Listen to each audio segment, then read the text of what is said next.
এরকম যে বক্রতুণ্ড মহাকায় সূর্যকোটি সমপ্রভ নির্বিঘ্নম কুরু মে দেব সর্বকার্যেষু সর্বদা।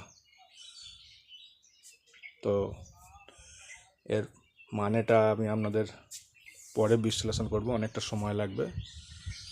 তো খুব সংক্ষিপ্তভাবে যদি বলতে চাই তাহলে এরকম যে হে গজানন, হে বক্রতুণ্ড, তোমার সুর বাঁকা, মহাকায়, তোমার বিশাল পেট এবং কোটি কোটি সূর্যের সমান তোমার দীপ্ততা, তোমার তেজ। তো তুমি সমস্ত শুভ কাজ খুব শীঘ্র এবং সুন্দরভাবে সুসম্পন্ন করো, তোমাকে আমি নমস্কার করি। এটি এই মন্ত্রটির খুব ছোট করে যদি বিশ্লেষণ করা হয় এটি তার অর্থ। এদিক দিয়ে মন্দির থেকে নেমে যাওয়ার আরও একটি রাস্তা। এখানে একটি মহাগৌরীর মূর্তি এখানে আছে, দুর্গারই, নবদুর্গার মধ্যে মহাগৌরী একটি রূপ।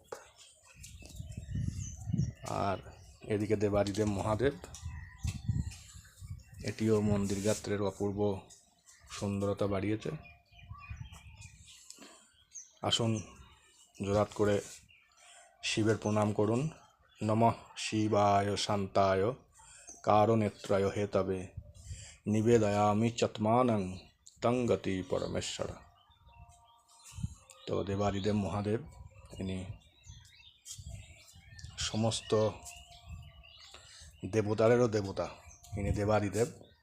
এবার আমরা দর্শন করব আমাদের মন্দিরের অধিষ্ঠাত্রী দেবী শ্রী শ্রী উমাখ্যা মাতা ঠাকুরানী।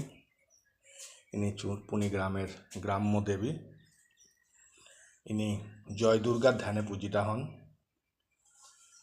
কালাভ্রাভ্যাম কটাক্ষৌরী রবিকুল ভয়দাং মৌলি বর্ধেন্দু রেখাং শঙ্খং চক্রং কৃপানাং ত্রিশিখমপি করৈরূপ দহন্তেং ত্রিনেত্রাম সিংহস্কন্দা ধীরুরাং ত্রিভুবনমখিলাং তেজসা পুরয়ন্তিং ধ্যায়েদ্দুর্গাং জয়াখ্যাং ত্রিদশ পরিবৃত্তাং সেবিতাং সিদ্ধিকাময়ী। এই ধ্যান মন্ত্রে ইনি পূজিতা হন। খুব সুন্দর একটি মূর্তি। এবং আপনারা লক্ষ্য করুন নিচের দিকে ছোট্ট একটি সিংহাসনের মধ্যে একটি মূর্তি প্রস্তরখণ্ড রাখা আছে, যেটি প্রাচীন। ওটি প্রথমে পূজিত হতো এখানে। বর্ধমান